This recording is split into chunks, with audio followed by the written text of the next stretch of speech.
What is up, crypto gang? Welcome back to another episode of Hack Crypto, where we hack our cryptocurrency and blockchain education. If you guys are brand new here, we do a small little wax NFT giveaway at the beginning of every single episode. Today's winner is Kamara. Thanks so much for commenting on one of the previous videos. Kamara just sent you a wax NFT. If you guys want a chance to win, like this video, smash that like button, be subscribed, and comment something about the video with your wax wallet address as well for a chance to win an NFT. On today's episode, I sit down with Tom Badley. He's an awesome NFT artist that has a really pretty incredible background. So Tom is a fantastic designer that has a really unique skill set that is the only one I've ever seen before, and I think that he brings something really unique to the world of NFTs. He can design money.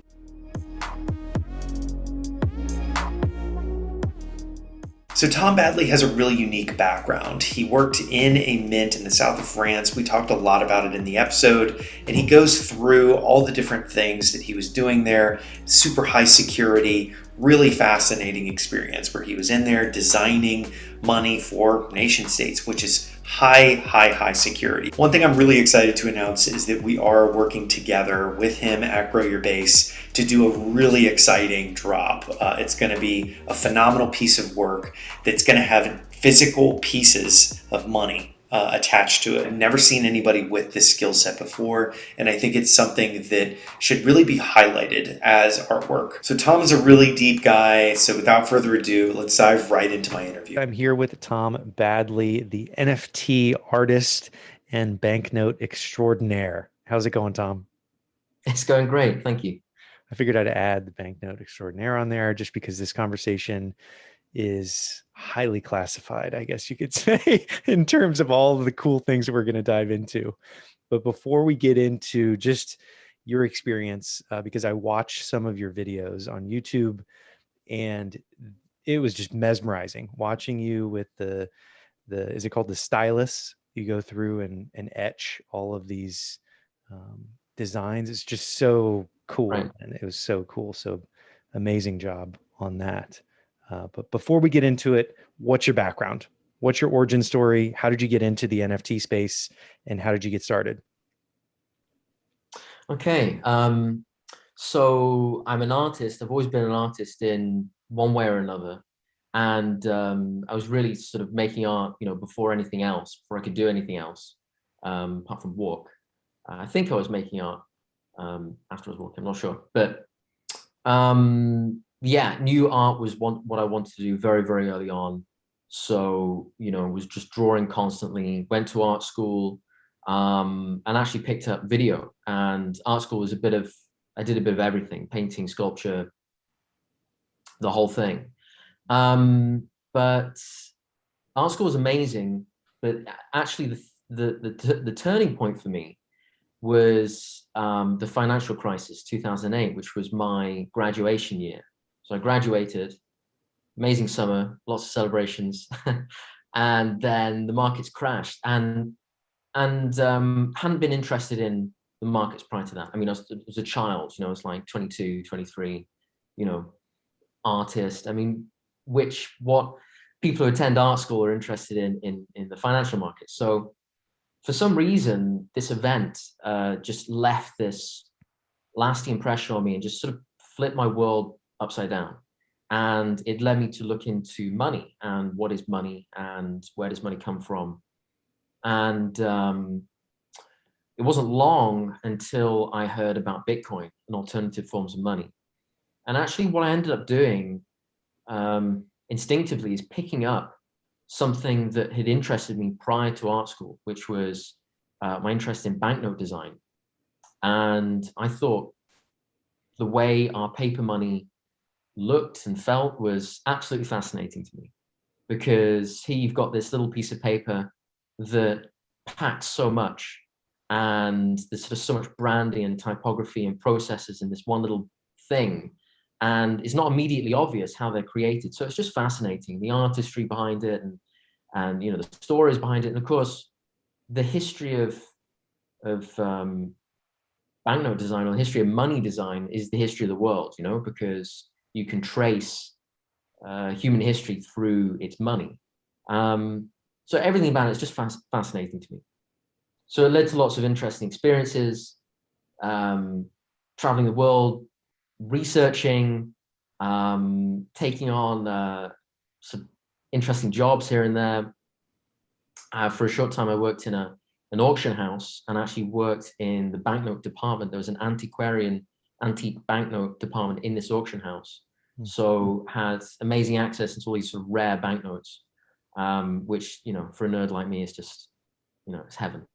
So eventually, I was picked up by people in the banknote industry, and I ended up working in what, you know, most people would call a money factory, a factory that literally prints money. And so I was there designing and conceiving of designs for banknotes and other security documents. So banknotes are part of this constellation of documents that we call security documents, and security printing is like the big daddy of commercial printing. Like there's nothing that's more precise, there's nothing that's more technical than security printing. So I learned all these, you know, really secret processes, and it was incredible. It was an amazing experience, and I got so much from it. But I'm an artist at my core, you know. So I was still making art, and it was about 2007 where my friend said, "You got to look at NFTs." Sorry, 2017. Get my numbers mixed up. 2017. My friend said, "You got to look at NFTs. You got to look at all these projects," and I ignored him, and as I thought it was dumb. So I watched on, and I you know, watched with some fascination, you know, and finally it was all I could think about, and that's what led to me going to an event in the UK, and I met lots of people at this sort of Bitcoin conference in the north of England, and they're all talking about NFTs. You know, NFTs were the talk of the town, and it was amazing. I remember one of the platform founders, Dave over at Known Origin, he did a talk, was, you know, captivated by the whole thing. I think I remember as soon as the talk finished, I just ran up to him and sort of shoved one of my banknote designs in his face. And it was a few weeks later that I was on the platform. And the other thing that happened at that conference is I met, just by chance, it was the last day, and people were kind of clearing up and, you know, going home, and it just so happened that I was sat on this table, and the other people around the table were it was Vesa, who's a big artist in space, and of course Trevor Jones, and they were having a little conversation with each other, and I knew these guys were artists, and it's the first time I met them, but I'd never ever heard artists having a conversation like they had, and I was just blown away, because for the first time I felt like I was having a real conversation with artists about real stuff. And we talked about the art world. We talked a little bit about money. We talked you know, obviously about crypto and the NFT space. And that's where I really felt like something different was happening with NFTs, where it could be this thing, or crypto art. It could be this thing that frees art from a kind of very narrow space that the art world deals in. And if you can imagine coming from art school, going through all that, and then, you know, there was lots of interactions with galleries, and so all I'd known is the art world. All I'd known is how to be in the art world, and the art world sort of has this very narrow idea of what it wants and what it doesn't want. And suddenly I was looking at these artists, you know, who were self-sustaining, and that blew me away. And I have to say, that went a long way to inspiring me into getting into NFTs. And here we are today. Nice. Nice. So you have that kind of monumental conversation about the art space, and I love the fact that it was just a new type of conversation that you've never really had before with fellow artists. That it really opened up your mind into this digital revolution, you could call it, with artists. So what happened then? Did you start a listing on Known Origin with like a one banknote design that you had been thinking of, or did you have like a body of work that you wanted to just put it all out there at once on something like Known Origin? So I already had a body of work, that was 2019. I've been making artwork on and off, you know, since art school. Mhm. Uh, I was like, 11 years out of art school by that point. So that's a lot of work. But um, as soon as I started interacting with the space, it opened up new possibilities. So I almost felt like whatever I'd done before was kind of just a test run. Mm. It was just, I mean, it was good stuff, in the last 11 years that I'd made, but it was all practice. It was all just, mere practice for the NFT space. So I made that was my Genesis NFT on Known Origin on the 27th of June, 2019. So it wasn't, the first wave of artists in the space, like 2017, I wasn't in there first, but, you know, I recently asked on Twitter, what is an OG? What is an NFT OG? And apparently, according to like consensus, I'm in the OG club. So feeling good about that. Nice. So interacting with the space, it generated all these other ideas, and from there, designs, inspiration started coming for things that I thought this very particular, very almost tribal space would appreciate, and that's what has sort of spurred me on a lot, since then. Nice. So I know that a lot of, my mother, she's been a visual artist my entire life. And I Wow. showed her NFTs and she saw the opportunity of, not having knockoffs floating around. Like, the intent of the artist is from that original address, like the signature. But I Yeah. think that there's still like this chasm between visual artists and digital artists. And you've successfully made that jump. What kind of tools are you using for somebody out there that's, like yourself, they went through art school, they've developed their craft, and they've really want to get involved in the NFT space? What type of tools are you using to do your pieces, these incredible banknote pieces? Well, I have to say that there's really like two sides to my practice, and they're both super important to me. So the digital stuff is obviously, I love the fact that it's authenticated on the blockchain. It's has this provenance tracking and security and all the things that NFTs provide. Mm. And then of course, you can add programmatic stuff into it. And then animation, which is another tool which I am. There are animators out there that are incredible. I'm not one of them. But the other side is the physical side, and I use banknote materials, so watermark paper that with embedded fibers.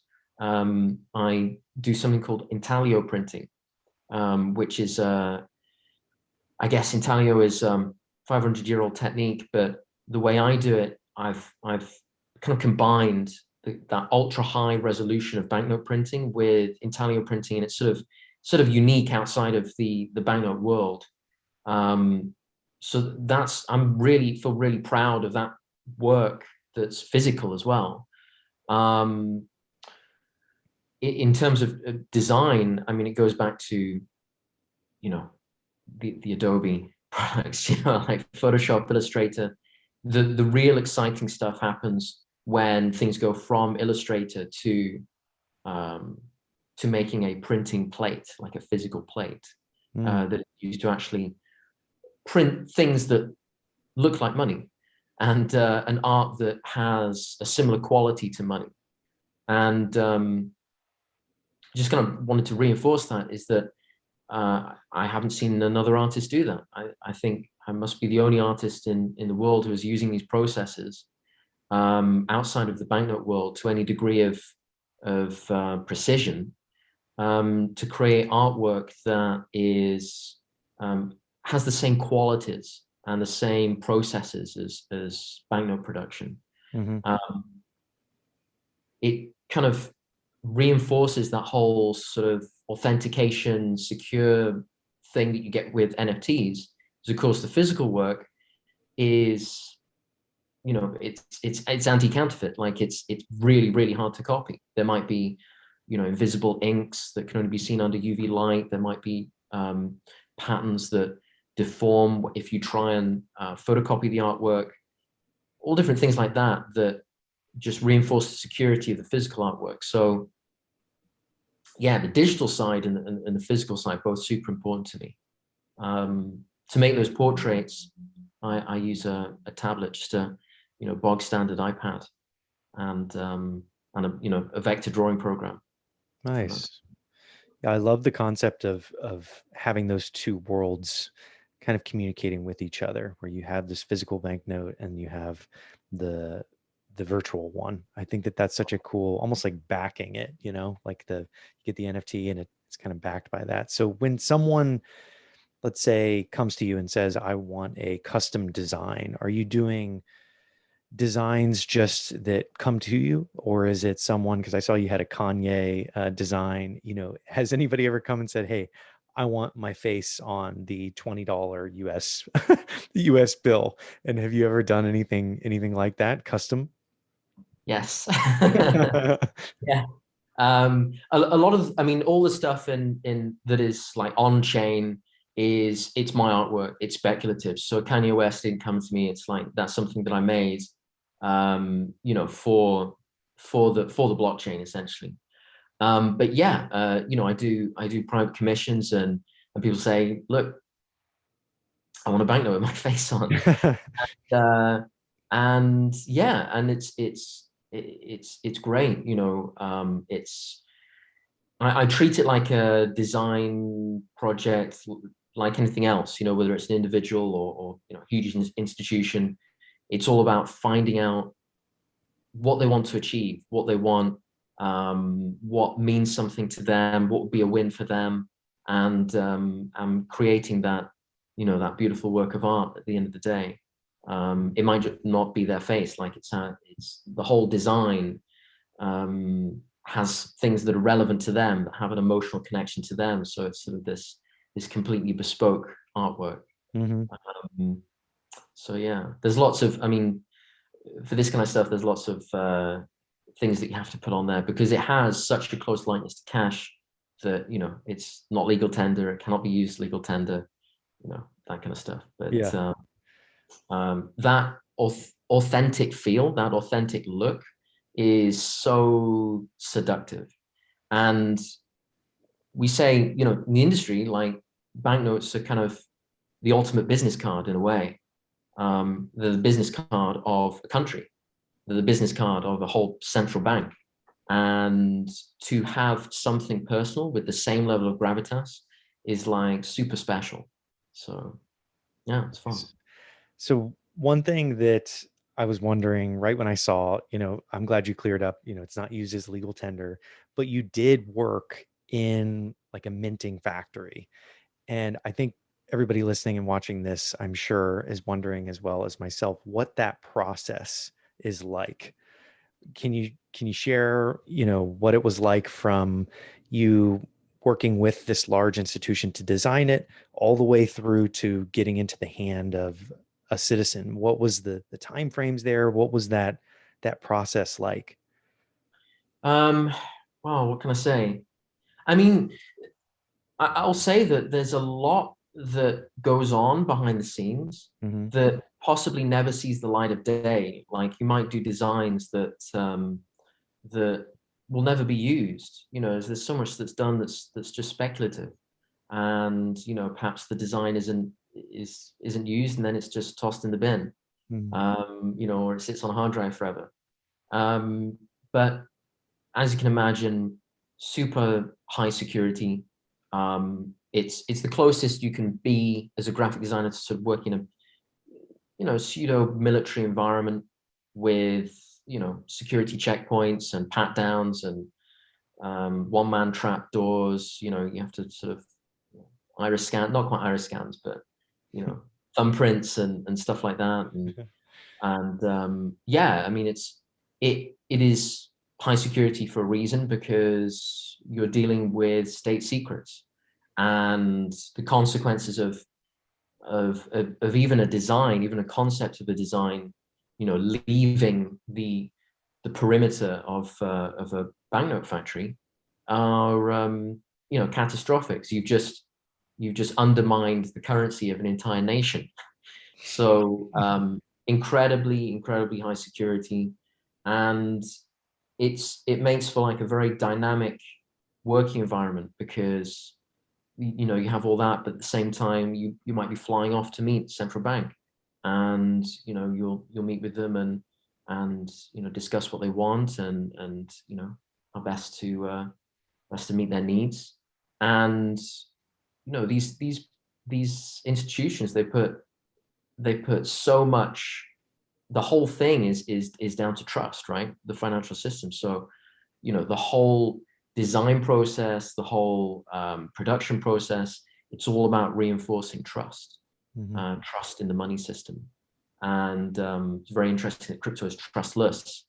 And the amount of effort that goes into reinforcing the sense of trust in the technology, in the design, in the themes that are on the notes. Yeah, it's outside of that, it's just like any other design job, you know? Yeah, yeah.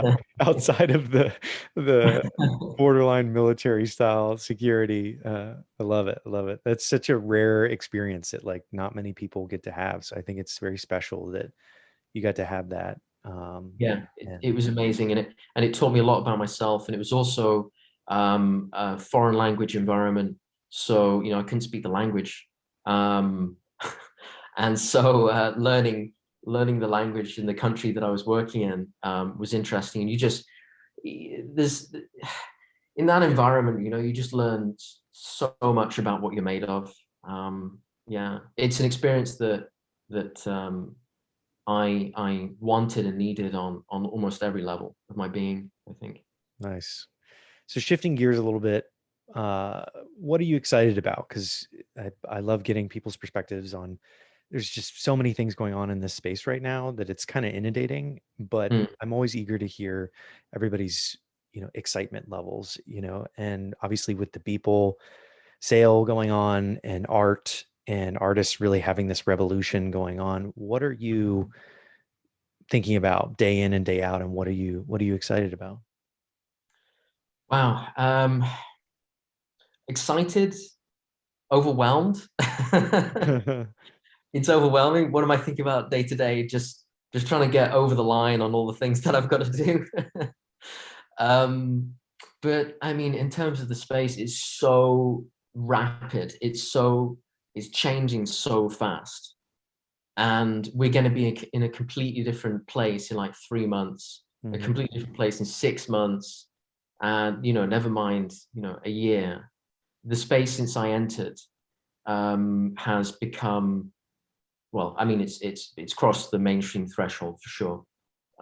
This year, you know, when I started, it was almost, the feeling was almost like kids in the playground, like trading cards, you know, amongst each other, Mhm. and sort of you know, looking over each other's shoulder and sort of being wide-eyed about what each other's doing, giving each other props, and it was all quite innocent, you know. Yeah. And now, you know, 69 million sales, Christie's, you know, that's big stuff.